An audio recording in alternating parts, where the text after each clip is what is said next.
Magandang araw, magandang gabi sa lahat ng ating mga ka-point of view diyan.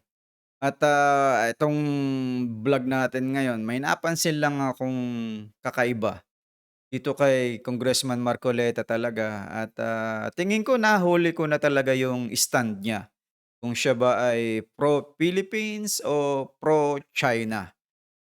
Dito ang kanilang topic is yung West Philippine Sea.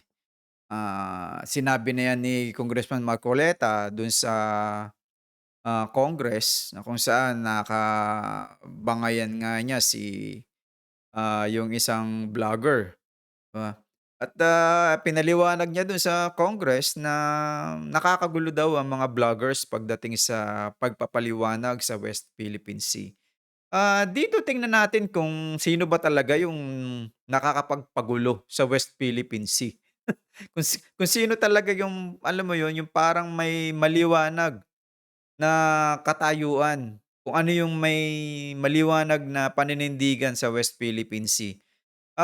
Itong si Marcoleta para sa akin, ito ay hindi ano 'to, wala itong, malinaw pang paliwanag para sa akin tungkol sa West Philippine Sea.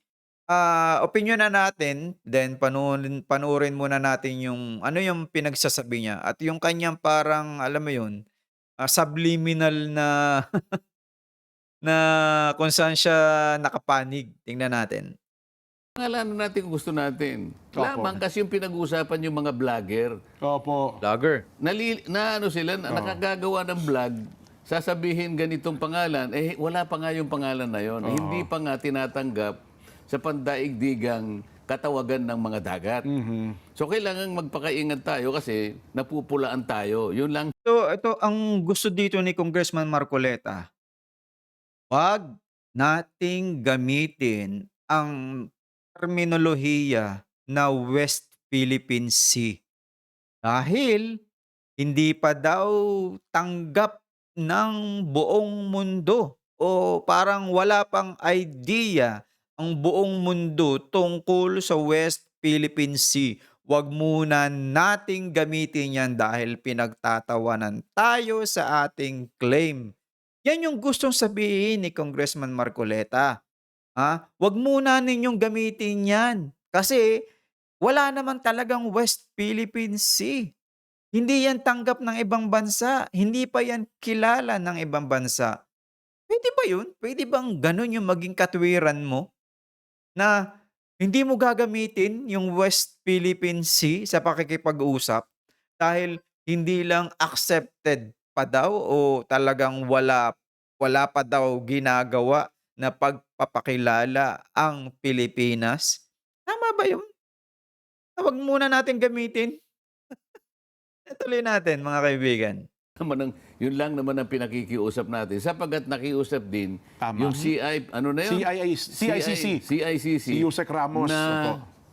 anuin po natin, i-educate po natin ang ating Yun. mamamayan kasi po marami pong complex issues dyan na hindi pa naliliwanagan. Nagagamit po ng vloggers. Kaya imbes na maka-educate po, lalo pong nagkakagulo-gulo. Oho. Yun ang problema. Tama. Yun palang ano 'no, Nakakagulo yung vloggers, hindi daw nila ine-educate ng ayos tungkol sa West Philippine Sea. Then tingnan natin kung, ano naman yung sasabihin niya. Dito tingnan natin. hindi na ako lalayo kung Laguna de Bay. Paano yung hakop na Rizal? Laguna de Bay pa rin yun, di ba? Oo, kung tutusin, akala mo sa may-ari, Laguna, Oo, di ba? buong Laguna eh. Tayabas Bay. Sabi Oo. niya, di ba? Oo. Akala mo sa Tayabas lang. Oo. Hindi ganun. May mga sakop na. Pangalan lang talaga yun eh. Oo. Pero sa pandaigdigang patalaan, nandun yung Tayabas Bay. Ayun, Nandun yung opo. Laguna de Laguna de de Bay, Bay, di opo, ba? oo. Mhm. Oo, nandyan ang Lingayen Golf. Yan. Oh. Manila de Bay, sakop din ng Bulacan, Oo. Cavite. Kaya Di nga. ba? Hindi ko malaman kung nagiging emotional sila. Oh, si Kong Dante anti-China. Oho. Alam niyo yun? Si Kong Dante anti-China. Hindi ba maraming Pilipino, majority ng Pilipino is anti-China? Bakit sasabihin mo, si Congressman Marcoleta baka iniisip niyo anti-China. Dapat ka nga talagang maging anti-China kasi meron tayong pinaglalaban dun sa West Philippine Sea. Hindi lang do'n sa boundary ng West Philippine Sea, kundi yung nando'n sa Mischief Reef, yang mga Scarborough Shoal, 'di ba? May mga pinaglalaban tayo diyang hindi maritime rights. May pinaglalaban tayo diyan na mga properties ng Pilipinas, 'di ba? Yung mga properties na pinaglalaban ng mga Pilipinas dun halimbawa, ang batas kasi sa nabasa ko na kapag yung bato, ay hindi nalulubog kapag high tide, puwede mo yang sabihin na yan ay isang landmass. Yang isang bato na yan 'pag hindi yan pagka high tide, hindi yan nalubog, puwede mong tayuan ng structure yan. Ganyan ang ginawa ng mga Pilipino, 'di ba? Yung inutusan dun, "Okey, magtayo kayo diyan ng structure." Idaong niyo yang ano, yang lumang barko na yan diyan para i-claim natin yan. So, meron tayo dong pinaglalaban na property. Hindi lang basta sabihin mo makikiraan lang po sa West Philippine Sea, hindi, 'di ba? Dapat ka nga maging anti-China, eh. Alam mo sasabihin mo 'no, baka isipin niyo anti-China ako. Dapat ka ngang maging anti-China, 'di ba? Kasi bakit ka dapat maging anti-China? Kita mo ba yung huling clash na may mga dala ng itak yung Chinese sa Navy dun, 'di ba? Meron na silang dalang pang-spray na ini-spray sa mukha ng mga Philippine Marines. Oh, papaano mo sasabihin na, baka iniisip niyo anti-China ako. Dapat ka nga maging anti-China. Ano bang talagang pinaglalaban mo diyan sa South China Sea? Sa totoo lang, ang South China Sea, hindi naman talaga South China Sea ang unang tawag diyan. Ang unang-unang itinawag diyan ay yung Champa Sea ng Vietnam. Kasi sila yung parang alam mo yun, sila yung, mahilig magparot-parito dun sa lugar na yon. Sila ang unang nagpangalan diyan. 'Di ba? Yung ginamit na South China Sea, ang nagbigay niyan ay yung mga Portuges na nakikipag-trade sa China. Sila lang ang nagbigay ng terminology na South China Sea. Pero hindi talaga yan ano, hindi talaga yan sabihin natin na merong South China Sea. Oh, hindi talaga yan kasi panglahat yan, eh. Ngayon, meron ng dumating na mga iba't ibang, world organizations na kung saan ang China ay signatory din. So, paano mo ngayon ipapaliwanag na kung ang Chinese ay signatory, sa mga United Nations sa Law of the Sea, eh, bakit hindi siya gumagalang, ah, Congressman Marcoleta, ba't hindi siya gumagalang dun sa territorial waters ng mga bansang malapit sa kanya? Tayo ba pumupunta dun sa Hainan Island? Hindi tayo napunta dun. Hindi nga tayo nalampas sa territorial waters ng ano, eh, ng Taiwan, wala kang mababalita, 'di ba? Wala kang mababalita. Pero dito sa territorial waters natin na 12 nautical miles, eh, talaga namang nangbabalasubas ang China, 'di ba? Nangbabalasubas ang China. So, meron tayong drill kamakailan, Australia, Japan. Eh, nandun sila sa exclusive economic zone natin, yung chopper at yung kanilang navies. Oh, papaano mo sasabihin na ano, walang pambabalasubos na nangyayari? Eh, ikaw mismo nasuporta ka sa pangbabalasubos ng China, eh. Oh, ikaw mismo 'no, kanina na nga lang na sinabi mo, eh, baka akala niyo anti-China ako. Eh, dapat ka nga maging anti-China, Congressman Marcoleta, 'di ba?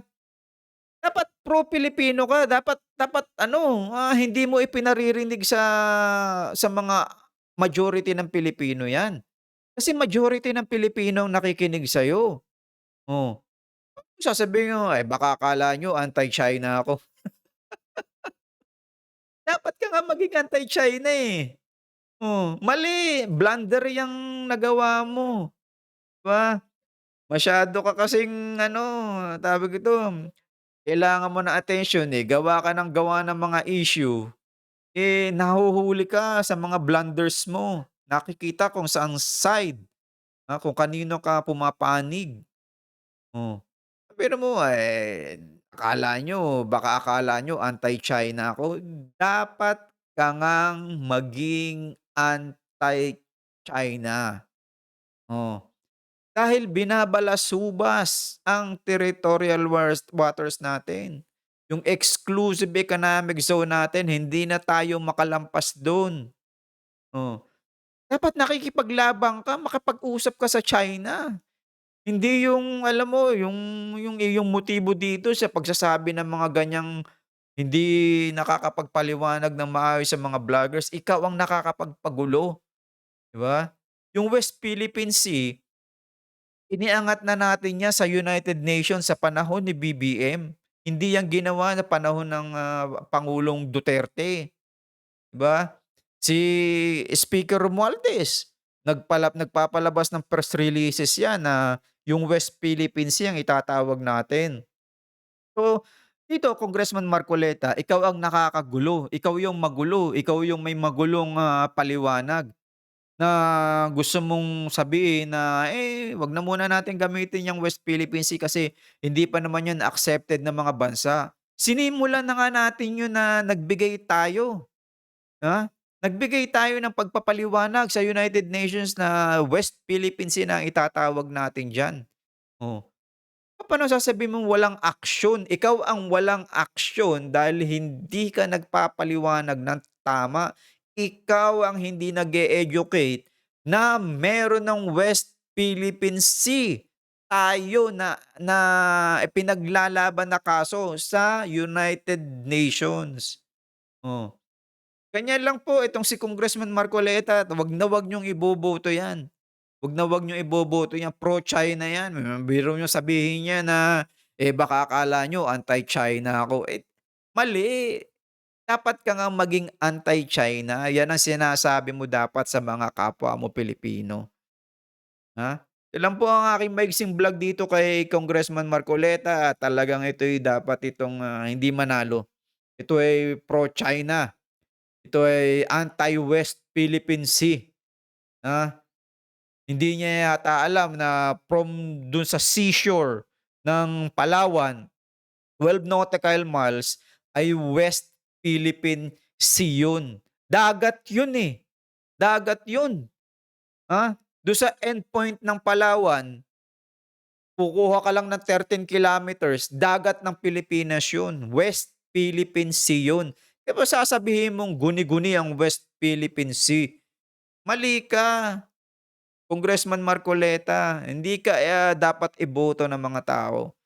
Isa kang huwad, isa kang, taksil, 'di ba? Hindi mo pinaglalaban yung karagatan ng Pilipinas na nasa kanluran dahil guni-guni lang 'yan sa'yo. So, ito lang po mga kaibigan, na sana po ay 'wag nating iboto bilang senador 'tong, taksil na 'to. At, hindi niya ipinaglalaban yung karapatan natin, yung properties natin dun sa Spratlys Island. Meron tayong mga properties dun na, meron tayo dong mga tauhan na dapat hindi lang maritime rights kundi properties natin yun. Marcoleta, wala 'to, wala kang mapapala diyan. Puro pro-China sasabihin niyan. Ewan ko kung anong pinakain ni Rodrigo Duterte diyan. Nawala na yung ano niyan, common sense. Ito lang po mga kaibigan, at, hanggang sa susunod po ulit, sana po ay nasa maganda tayong kalagayan at nasa tamang daan ng ating, pag-iisip. Maraming salamat po, maraming salamat.